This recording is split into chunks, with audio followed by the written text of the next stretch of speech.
Warren Buffett একটা কথা খুব বেশি বলে যে সব ডিম একটা বাস্কেটে রেখো না।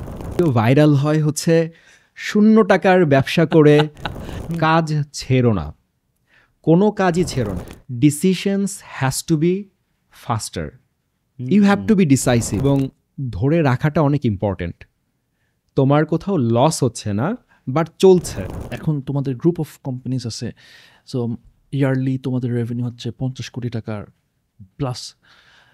এই জিনিসটা তোমার কি মনে হয় যে যে what are the best decisions, বা তুমি কোন কোন জিনিস করছো যেটা কিনা হয়তো বা তোমার কাছে মনে হচ্ছে যে কন্ট্রিবিউটেড মোস্ট টু দিস এইখানে আসার জন্য?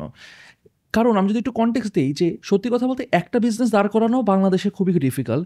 সেখানে তুমি এতগুলো ভার্টিক্যালস, এতগুলো বিজনেসেস দাঁড় করাইছো, এইখানে what have you done right? আলহামদুলিল্লাহ, ওয়ারেন বাফেট একটা কথা খুব বেশি বলে যে সব ডিম একটা বাস্কেটে রেখো না, ভেঙে যাবে। ওকে, আমরা যখন ফুড অ্যান্ড বেভারেজ ইন্ডাস্ট্রিতে ঢুকি ওই সময়টাতে হচ্ছে কোভিড শুরু হয়। ওটা কি তুমি ফার্স্ট বিজনেস ছিল না তো? না, না, ওকে। সো কোভিডের টাইমটাতে আমাদের ক্যাফেতে অনেক টিম মেম্বার্স ছিল যাদের বেতন আমরা ওই সময়টাতেও দিতে পারছি, because we didn't put all in one basket. আমাদের অন্যান্য ব্যবসা রানিং ছিল। ওকে, আর এই সময়টাতে এসে যদি কেউ কোনো কাজ পায়, সব কাজ করার চেষ্টা করা উচিত। তোমার হাতে একটা সাপ্লাইয়ের কাজ আছে, চাল সাপ্লাই দিতে হবে, ডাল সাপ্লাই দিতে হবে, ফাইন্ড দ্য রাইট পার্টনার যে ফ্যাসিলিটেট করবে। বাট তোমার হাতে তো কাজ আছে, কাজ ছেড়ো না, কোনো কাজই ছেড়ো না। কোনো একটা লোগো ডিজাইন করা লাগবে, তুমি লোগো ডিজাইন করতে পারো না, find the people who can, take a cut from there. Everybody is willing to give that finders fee, because it's an international practice, সবাই করে। সো আমরা কোনো কাজ ছাড়ি না। এই 300 জন টিম মেম্বারকে তো ধারণ করতে হবে, এবং ধারণ করাটা কিন্তু সবথেকে বেশি ডিফিকাল্ট। সবাই ব্যবসা শুরু করতে পারে, কিন্তু যে ব্যবসাগুলো 3 বছরের ম্যাচুরিটিতে পৌঁছায় ওগুলাই জেনারেলি একটু লং লাস্টিং হয়। আদারওয়াইজ ওই যে 99% বিজনেস ফেল করে, এটা আমরা সবাই জানি। ওই 1% থেকে আবার 1% ইউনিকর্ন হয়। সো যেটা জিজ্ঞাসা করছিলা যে 40 থেকে 50 কোটি টাকার রেভিনিউ আর্নিং এই পর্যন্ত আসছে কিভাবে, এটা কিন্তু একটা ব্যবসা দিচ্ছে না আমাকে। Currently we have been working on 7 different business ভার্টিক্যালস। সবাই কিন্তু একটু একটু করে দিচ্ছে, এবং সব জায়গাতেই একটু একটু এমপ্লয়ি মিলেই কিন্তু 300 জন এমপ্লয়ি হয়েছে। ইয়েস। তো আমি একটাতে স্টিক করি নাই। ওয়েন আই ফাউন্ড আউট যে এটা আমি পারি এখন, so I try to transfer my knowledge to the people that I hired, এবং আলহামদুলিল্লাহ আমার রিটেনশনশিপ খুবই ভালো, thanks to Dipto. He is a very good counsellor as well. So কেউ যখন মানে আমার কাছ থেকে ঝাড়ি খেয়ে গালি খেয়ে মন খারাপ করে থাকে, ও তখন ওকে যে বোঝায়। So good cop bad cop, it's not an acting. I am usually the bad cop and he is usually the good cop, genuinely. So এই জন্য আমাদের টিম মেম্বারদের ভেতরে we have become a family. আমরা একসাথে কাজ শেষ করে ক্রিকেট খেলতে যাই। ইয়েস। স্যারও জয়েন করেন মাঝে মাঝে। ইয়েস। তো we operate like a family, এবং এভরিবডি ওনস দ্য বিজনেস। ওই যে বলে না যে ওনারশিপ নিতে হবে, ওনারশিপ নিতে হবে। ট্রুলি। যা কিছু এ পর্যন্ত করছি, যা কিছু করতে পারছি, সেগুলো ধরে রাখছি, মাশাআল্লাহ। এবং ধরে রাখাটা অনেক ইম্পর্টেন্ট। তোমার কোথাও লস হচ্ছে না বাট চলছে, চালাও না, চালাইতে থাকো। যতদিন সাস্টেইন করতে পারবা, ওই ব্যবসাটা না যত পুরাতন হয়, পুরান চাল ভাতে বাড়ে বেশি একটা কথা বলে। সো মানুষ তো চিনছে, তোমার ক্লায়েন্টেল বাড়ছে, কমবে না। এক সময় তোমার 5,000 টাকা রেভিনিউ ছিল, তখন হয়তো 2,000 টাকা লাভ ছিল। এখন তোমার 5 কোটি টাকা রেভিনিউ বাট লাভ নাই। It's okay. কেন ওকে? বিকজ তোমার রেভিনিউ বাড়ছে, ক্লায়েন্টেল বাড়ছে, now you can scale up. কেন ভিসিরা সিড ফান্ডিং যারা করে, তারা স্টার্ট আপে ইনভেস্ট করে লুকিং অ্যাট দোজ স্কেলেবিলিটি, যে একটা সময় যে রিটার্নটা দিবে। বিকাশ তো কিছুদিন আগে প্রফিট করলো, এতদিন পর্যন্ত কিন্তু it's funded. Now they are making 100 crores profit. So আমি দেখছি যে এই ব্যবসাগুলো আমি পারি, রেখে দিছি। 7টা ব্যবসা দাঁড়াইছে, সবাই মিলে আলহামদুলিল্লাহ 40 কোটি টাকার উপরে রেভিনিউ দিচ্ছে। এবং নেক্সট 3 বছরে মানে আমার অ্যানালাইসিস বলে আমরা আরও 2-3 গুণ বেশি আর্ন করতে পারবো এখান থেকে। এক্সেলেন্ট। নাফিস, তুই তো ওর বিজনেসের ধরন কিছুটা দেখছিস, হ্যাঁ, এবং মজার ব্যাপার হচ্ছে এই বিজনেসগুলো তৈরি করার জন্য ওর পুঁজি কত ছিল? Do have any idea? না তুই বল, তোর কোনো আইডিয়া? 40-50 কোটি টাকার মান্থলি, কি বলে, ইয়ারলি হয়তো বা রেভিনিউ 20-30 লাখ টাকাতে শুরু করছো। আনডাউটেডলি, তাই না? মানে ভিডিও ভাইরাল হয় হচ্ছে 0 টাকার ব্যবসা করে মানে মাসে 1 লাখ টাকা ইনকাম করুন, তাই না? এইগুলো শুনলে হচ্ছে ভিডিও ভাইরাল হয়। আসলে নাটক, সিনেমা এগুলো কিন্তু ট্রু স্টোরি থেকে আসে।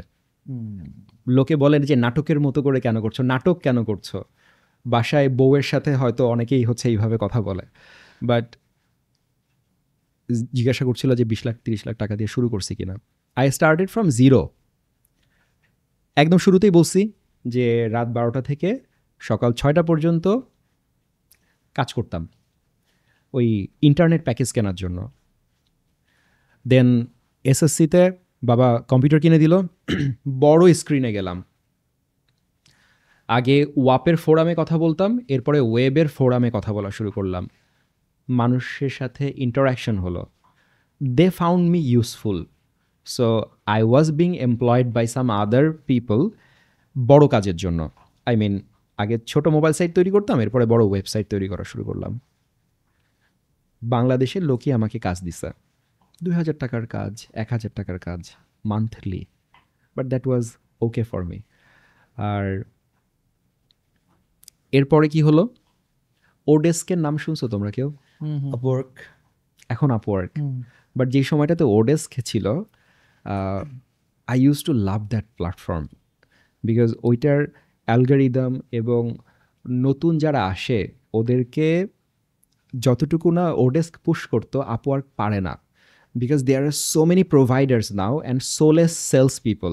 এই জন্য যদিও আমি সেলস অ্যান্ড মার্কেটিংটা আগে আসে, মার্কেটিং অ্যান্ড সেলসের কোনো লোক না, বাট তারপরেও আজকে এসে বলতেছে যে ভাই সেলসম্যান হোক, ঘরে ঘরে যেন সেলসম্যান তৈরি হয়।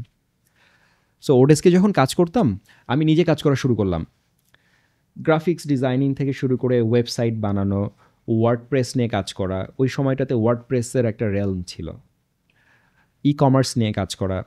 So I was very good at communicating. I use to believe আমি এখনও কমিউনিকেশনে ভালো, যদি I can match the frequency of my audiences.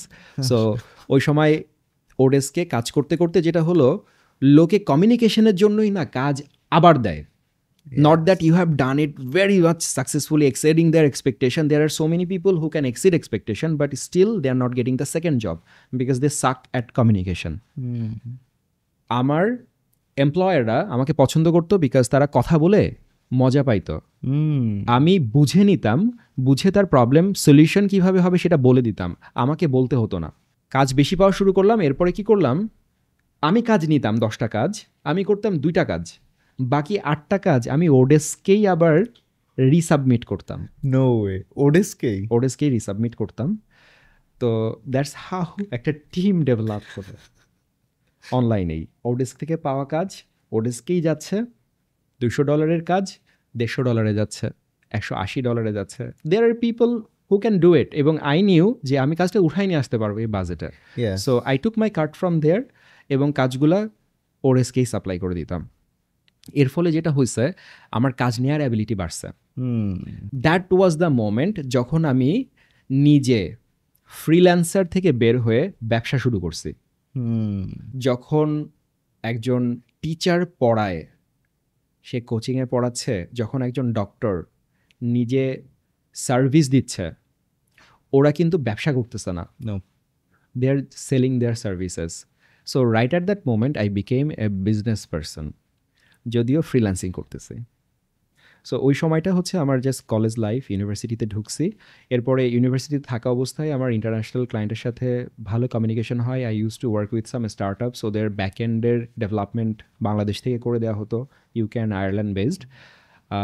Took an office and started a full fledged IT firm.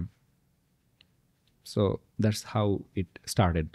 Exactly zero থেকে, কিন্তু নিজে কাজ করে এবং যে কাজগুলো আমি পেতাম সেটা অন্যকে দিয়ে, because I had been accumulating all those profits in my hand.